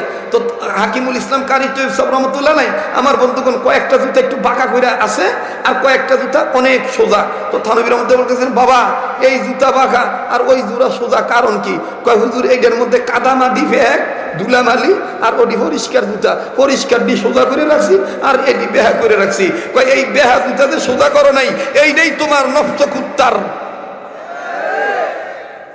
এই বেহা জুতা সোজা করলেই তোমার নফস ঠিক হয়ে যাবে। আল্লাহু আকবার। এইটাই আমাদের কওমি মাদ্রাসা শিক্ষা দেওয়া হয়। কথা বলেন ঠিক কিনা? তুমি যত বড় হও মাথাটা নিচু করে রাখবা, গোলামের পরিচয় দিবা যে আমি গোলাম, আমি গোলাম, আমি গোলাম, আমার মালিক একজন আল্লাহ। আল্লাহ তুমি গোলাম হিসেবে কবুল করো, বলেন আমিন। তো মুহাম্মদুল্লাহ হাফিজ রহমতুল্লাহ মনে আছে তো? আজকে জানি আমার মাথাত কি হয়েছে, হঠাৎ করে যে এইভাবে আমি করতে পারতাম না, আমি নিয়তই করি না যে এই কথাগুলি বলবো। আসলে আমি তো বলতেছি না, মুরব্বীরা দোয়া করছে, এই জবান দিয়ে বের হইতেছে। কষ্ট হচ্ছে আপনাদের? আর জ্বরের রুগী, জ্বর ছাড়ে আবার জ্বর আসে, বুঝিনি তো কি অবস্থা হয়ে যায় আমার বন্ধুগণ। তো মুহাম্মদুল্লাহ হাফিজ রহমতুল্লাহ এবার ভর্তি হয়েছেন, এই থাকতেছেন, খানা এখনো চালু হয় নাই, দুইটা রুটি, একটা রুটি খায়, আর একটা রুটি আগামীকালকে লেগে রেখে দেয়, আর একটা রুটি, এইভাবে 10-15 দিন চলতে থাকলো, এখনো মাদ্রাসায় খানা চালু হয় নাই। কিন্তু আল্লাহর মদদ দেখেন শুরু হয়ে গেল। ওই পানিপথে তখন নিয়ম ছিল যে কোনো মুসলমান ব্যক্তি যদি মারা যাইত, বাপ মরুক আর মা মরুক, মা বাবার পক্ষে ছেলে মেয়ে মাদ্রাসায় দেয়া বড় হুজুরের কইতো, হুজুর আঙ্গো বাপে মরে গেছে গা, আঙ্গো বাপে মরে গেছে গা, আঙ্গো মায় মরে গেছে গা, একটা তলবে এলেন দেন, 40 দিন খাওয়ামু। আঙ্গো বাপ মা মরে, আঙ্গো বাপ মরছে, এটা তল বেলেন দেন, 40 দিন খাওয়ামো। এবার বড় হুজুর সুন্দর করে ডাক দিয়ে কইতেছে, আমাকে এখানকার আবাসিক ছাত্রকে খাওয়াইতে হবে না, বাংলাদেশ থেকে মোহাম্মদুল্লাহ নামে একটা বাচ্চা আইছে, এই মোহাম্মদুল্লাহরে নিয়ে যা 40 দিন খাওয়াও। কালকে কইন সুবহানাল্লাহ। আসলে তো আল্লাহর উপর ভরসা নাই, আল্লাহ যে খাওয়াইতে পারে এটা তো মনে হয় বিশ্বাস করেন না। খাওয়ানোর মালিক কে? বাইতুল হাফিজ মাদ্রাসা শিক্ষক 12,000-8,000 টাকার বেতনে চাকরি করে, দেখেন গামিয়া পাঞ্জাবির রং ডাকি, প্রেসিডেন্ট এত যত্ন করে পাঞ্জাবি পরে না। কথা কোন ঠিক কিনা? এইটাই আল্লাহর মদদের নমুনা। কথা বলেন ঠিক কিনা? তো এইবার আমার বন্ধুগণ 40 দিন খাইতেছে, 35 দিনের মাথায় আর এক বেড়ায় মরছে। আর এক বেটায় মরার পরে আর এক বেটার ফুতে মাথাছে যে হুজুর আমাকে একটা তল বেলেন দেন, আমাকে বাবা মরে গেছে গা। বড় হুজুর ডাক দিয়ে কইতেছে, খাতা খুলে কইতেছে অহনো 5 দিন বাকি আছে, 5 দিন পরে আইয়া মোহাম্মদুল্লাহ লয়ে যাই। এইবার দ্বিতীয় বেটার বাইরে আবার 40 দিন খাওয়া শুরু করছে, 30 দিন হয়েছে, 30 দিনের মাথায় আর এক বেটায় মরছে। এইভাবে মরতে মরতে মরতে মরতে মারা যাইতে যাইতে যাইতে যাইতে 10-15 জন মরছে। তো 10-15 জনের বাইর যদি 40 দিন ধরে খায়, 40 দিন করিয়া, তাহলে তো 1.5 বছর ওই শেষ। কথা কন না কেন? আপনি কওমি মাদ্রাসা বন্ধ করবেন, জানেন কওমি মাদ্রাসার ইতিহাস এই বাংলার জমিনে, এই নারায়ণগঞ্জ ডিস্ট্রিক্টে এমনও কওমি মাদ্রাসা আছে 100 বস্তা চাউল দিবে, লিস্টে এখনো তার নাম আসতেছে না, হাজির হইতে হইতেছে 3 মাস পরে তার সিরিয়াল যে আমি 100 বস্তা চাউল দেব, চাউল নেওয়ার সুযোগ পাইতেছে না। কথা বলেন ঠিক কিনা? আপনি যাবেন, যান আমলাপাড়া মাদ্রাসায় যান, যান দেওবন্দ মাদ্রাসায় যান, আমি বেশি দূরে যাব না। এইটা হলো কওমি মাদ্রাসার পক্ষে আল্লাহর মদদ। সুবহানাল্লাহ বলেন। কেন এই মদদ? আমার বন্ধুগণ, এদেরকে আল্লাহ ভালোবাসে, এরা 3 কাজ করে, এরা 3 কাজ করে। এই 3 কাজটাই হলো নবীর সুন্নতের কাজ। নবীর সুন্নত আছে যেখানে, আল্লাহর ভালোবাসা আছে সেখানে। ঠিক কিনা বলেন? সেই প্রসঙ্গে আমি একটা আয়াতে কারিমা তেলাওয়াত করেছি মুরব্বীদের নির্দেশে, এবং মুরব্বীদের দোয়া নিয়ে আমি শুরু করতে চাচ্ছি। বলবো বলবো বলবো আল্লাহ পাক বলেন, হাবিব যারা আমাকে ভালোবাসতে চায় তারা যেন আপনি রসুলের অনুসারী হয়ে যায়। যারা আপনি রসুলের অনুসারী হয়ে যাবে তারা আমার ভালোবাসা পাবে, আমি আল্লাহ তাদেরকে ভালোবাসা দেব, এবং আমি আল্লাহ তাদেরকে মাফ করে দেব। এখন আল্লাহর ভালোবাসা কোন কোন কাজে, এটা জানা দরকার আছে না নাই? আল্লাহর ভালোবাসা পাওয়া যাবে 3 কাজের মাধ্যমে। কয় কাজ? হাকিমুল উম্মত মুজাদ্দিদুল মিল্লাত আশরাফ আলী থানভী রাহমাতুল্লাহ আলাইহি বলেন 3 কাজের মাধ্যমে আল্লাহ পাকের ভালোবাসা পাওয়া যায়। কয় কাজ? আর একবার কও। আমি বেশি লম্বা করবো না, ভয় পাইও না যে 3-4 ঘন্টার মতন মনে হয় হুজুর আগের মতন চালাইবো না, আগের মতন আর একটান করতে পারি না। আমি 20-30 মিনিট সর্ব মোনাজাতটা করে দেবেন তো ইনশাআল্লাহ, নাকি বক্তা দেখতাম আইছেন? হ্যাঁ, তাহলে আর একবার বলেন আল্লাহু আকবার। হাত নামান, সামনের লোক হাত নামান, পিছনের বাইরে সামনের লোকেরা সবাই একটু 2 হাত টান টান করেন তো। আল্লাহ দেখো কেটাই উঠায় নাই, হাত উঠান। এবার আওয়াজ দিয়ে কোন আল্লাহু আকবার, আবার কোন আল্লাহু আকবার। হাত নামান। মুসলমান বাইরে আমার কয় কাজ? 3 কাজ। 1 নাম্বার, বেশি বেশি কোরআন তেলাওয়াত করবে যারা, আমার মাবুদের মহব্বত পাবে তারা। 2 নম্বর, উলামায়ে কেরামের সোহবতে যাবে যারা, আমার মাবুদের ভালোবাসা পাবে তারা। 3 নম্বর, কলবের মধ্যে জিকির চালু রাখবে যারা, আমার মাবুদের মহব্বত পাবে তারা। এরে বন্ধু, কোনো দিকে নজর নেই, খুব খেয়াল করে কথাগুলো শোনা চাই। এই গভীর রজনী দেখো তো পাওনি মাবুদের মেহেরবানি, সঠিক হয়ে যায় যেন জিন্দেগানি, ঠিক হয়ে যায় যেন মুসলমানি, বেড়ে যায় যেন শক্তি নামক ইমানি। আমার বন্ধুগণ, কথাগুলো তুমি জেনে মেনে নিও, করে নিও কদরদানি। ওগো বাবাজি, 3 কাজের মাধ্যমে আল্লাহ পাকের মহব্বত হাসিল করা যায়। 1 নম্বর, বেশি বেশি কোরআন তেলাওয়াত করবে যারা। এখন আপনারা বলেন তো দেখি, কোরআন তেলাওয়াতের মধ্যে হাট্টিমাটিম আসেনি? কিরে ভাই আসতে কসকে জোরে কো, হাট্টিমাটিম আসেনি? হাট্টিমাটিম পরে যারা, কাদিয়ানীদেরকে নবী মানে তারা। হাট্টিমাটিম পরে যারা, খতমে নবুত আন্দোলন স্বীকার করে তারা। এই জন্য 10, 11, 12 বছর আগে আমার কণ্ঠে একটা সঙ্গীত আপনারা শুনেছিলেন, যেটা আইনুদ্দিন আল আজাদকে নিয়ে আমার বন্ধুগণ আমরা সম্মিলিত কণ্ঠে অনেক বছর আগে বলেছিলাম, মাগো আমি পড়ব না হাট্টিমাটিম টিম, মাদ্রাসাতে শিখবো এবার আলিফ লাম আর মিম। বলেন, মাগো আমি পড়ব না মাদ্রাসাতে শিখবো এবার। আপনারা তুই কথা কন না ওলামায়ে কেরাম, আপনারা কি হাট্টি মাট্টিমের পক্ষে নি? আলিফ লাম মিম আওয়াজ দেন না। আরে ভাই আলিফ লাম বুঝেন আর না বুঝেন, আলিফ লাম মিম উচ্চারণ করবেন, 30টা গুনাহ মাফ হয়ে যাবো গা, 30টা নেক লেখা হয়ে যাবো গা। আওয়াজ দিয়া মা গো আমি পড়ব না কারণ হাট্টি মাটিম টিম সবাই মা গো আমি পড়ব না কারণ। থামেন থামেন থামেন, আপনারা ডরাইতেছেন? হ্যাঁ, ভয় পাইতেছেন? মনে করতেছেন যে হুজুর হক কথা কইলেনি আবার কেউ ধরে লিয়ে যায়। সব সময় ভয় করবেন না, এটা কারো বিরুদ্ধে কথা কইতেছি না। আপনি যাই হন, আপনি তবলিগের আমির হন, খানকার পীর হন, মাঝে মাঝে একটু তকবির দেওয়া লাগবো, তাহলে দেখবেন বাতিলের টনক নইরা উঠবো। জামাই বউ খুব মিল, একদিন আটকা লাগিয়া গেছে গা, লাগিয়া যাওয়ার পরে জামাই বউরে কইতেছে তুমি আর আমার লোকে কথা কইবা না, বউ কইতেছে কইলাম না কথা। তো তেন্দুর কিছু পোলাপান থাকে না দুষ্টু প্রকৃতির, হ্যাঁ, বাপ মা ঝগড়া লাগে, দেখবেন কি হয়েছে এরকম করে না। তো একটা পিচ্ছি পোলা আমার বন্ধুকর বাপ মা মানে দুষ্টু পোলা, তো বাপ মা ধর কঠিন লাগিয়া গেছে গা, কথা কমো না কইতাম না, কথা কমো না কইতাম না, কইও না কইতাম না। ফাতকেরা মাঝখান দিয়া একটা পিচ্ছি পোলা মাথা ঢুকে ঢুকে মাইও গো যে আগে কথা কইব কি হইব,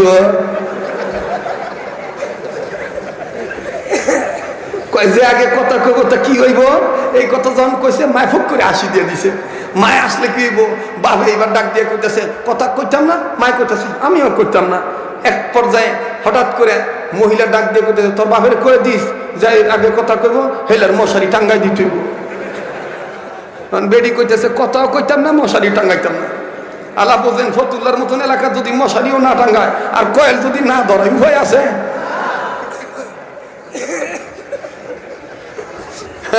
আর যদি ফাগলা এলাকা হয়, আর যদি সাইনবোর্ড এলাকা হয়, তো কত হইলেই মশা আপনারা লয়ে যাবো উড়াইয়া।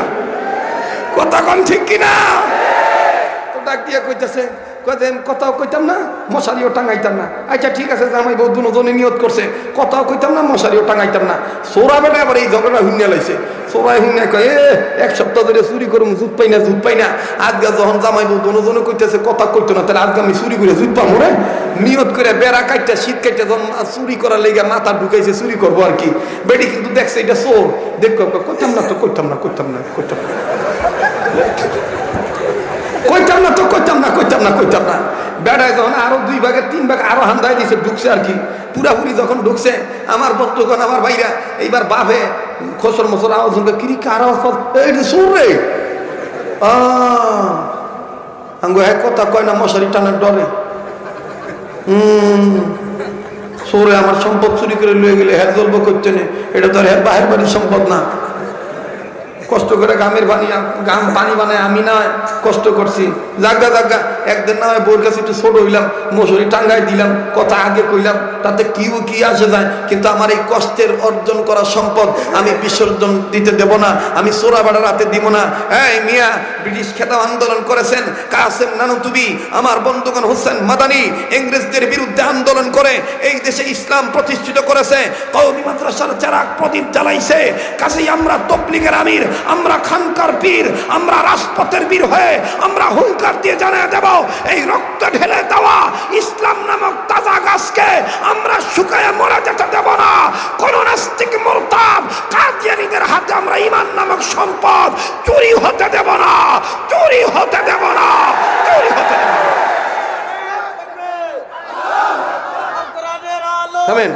আমার কথা কইতে দেন। সম্মানিত উপস্থিতি, কি কষ্ট হচ্ছে আপনাদের?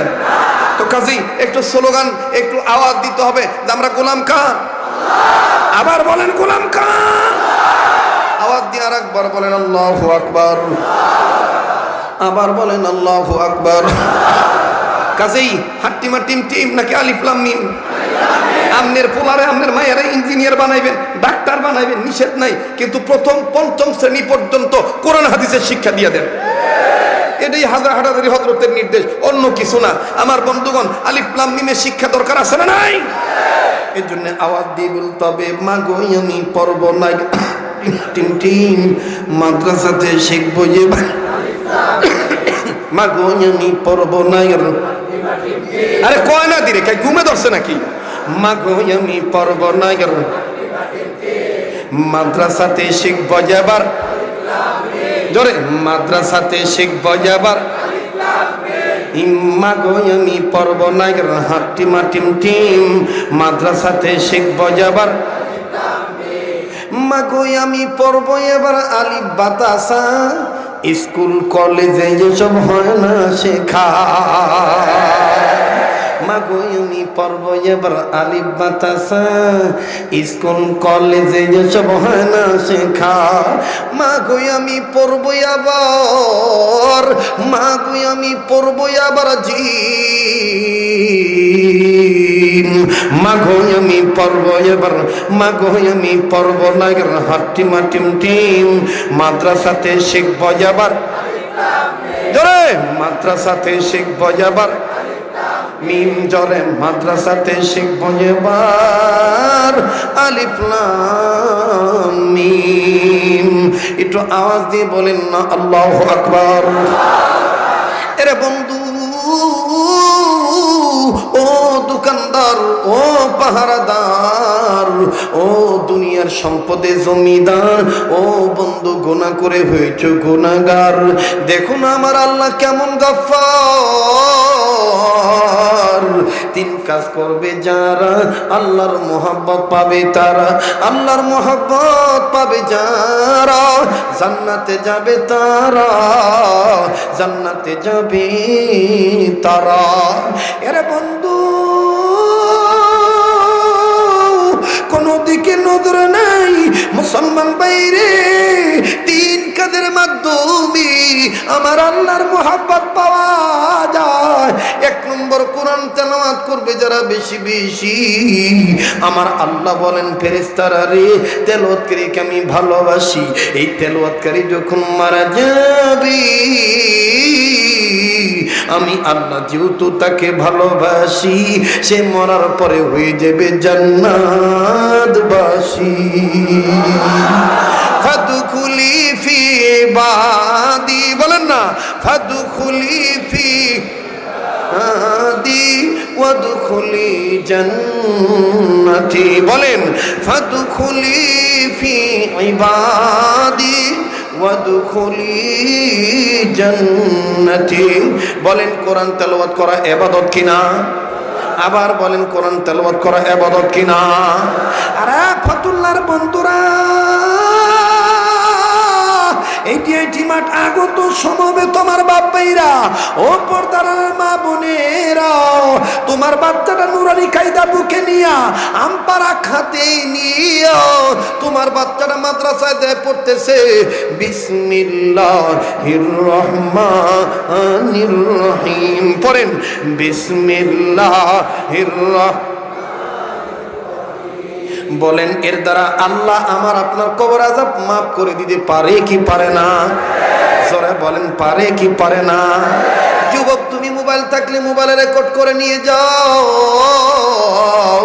কেন তুমি একটা বাচ্চাকে বাইতুল হাফিজ মাদ্রাসায় পাঠাইবা না তোমার নির্ধারিত প্রতিষ্ঠানে দিবা না ওরে বন্ধু তোমার বাচ্চা যদি বিসমিল্লাহির রহমানির রহিম পড়ে আল্লাহ পাক তাও তোমাকে মাফ করে দিতে পারে লম্বা আমি করব না বাবাজি ইমাম ফখরুদ্দিন রাজি রহমাতুল্লাহ আলাইহি বলেন তো একটা লোক এখন মাথা নাড়াবেন না যদি মাথা নাড়ান যদি উঠাউঠি করেন ওলামায়ে কেরামরা কষ্ট পাবে এতক্ষণ বসে থাকলেন দোয়াটা কইরা যাও দরকার আছে না নাই আবার বলেন আছে না নাই কারা কারা আমার সাথে মুনাজাত করে যাবেন দু হাত তুলে আল্লাহরে দেখান আল্লাহ জানি সবাই থাকতে পারবে না তারপর থাকার তৌফিক দান কইরো হাত নামান ইস্তেকামাত আল্লাহ তুমি দান কইরো আমার দিল বলতেছে আজকের মাহফিলে দোয়া কবুল হবে ইনশাআল্লাহ একটা লোক মাথা নাড়াইবেন না আমি ছোট্ট একটা আবদার করব বলেন তো দেখি এই তিন কাজের মাধ্যমে আল্লাহর মহব্বত পাওয়া যায় এই তিনটা কাজ মাদ্রাসায় হয় কি হয় না তাহলে এই মাদ্রাসার পক্ষে আমার বন্ধুগণ আসার দরকার আছে না নাই কাজী আমি একটা আবদার করব ছোট্ট একটা আবদার কেউ না পারলে না দিবেন এই ওলামায়ে কেরামরা তলবেলেমরা কেউ উঠাউঠি করবা না আমি এই বাইতুল হাফিজ মাদ্রাসার পক্ষে একটা ছোট্ট আবদার করব তিন কাজের মাধ্যমে আল্লাহর মহব্বত পাওয়া যায় এর মধ্যে এক নম্বর হলো তেলাওয়াতুল কোরআন এই কোরআন কারীমের পক্ষে থাকলে আল্লাহর ভালোবাসা পাওয়া যাবে এখন আপনারা বলেন তো দেখি কোরআন শরীফ কয় পারা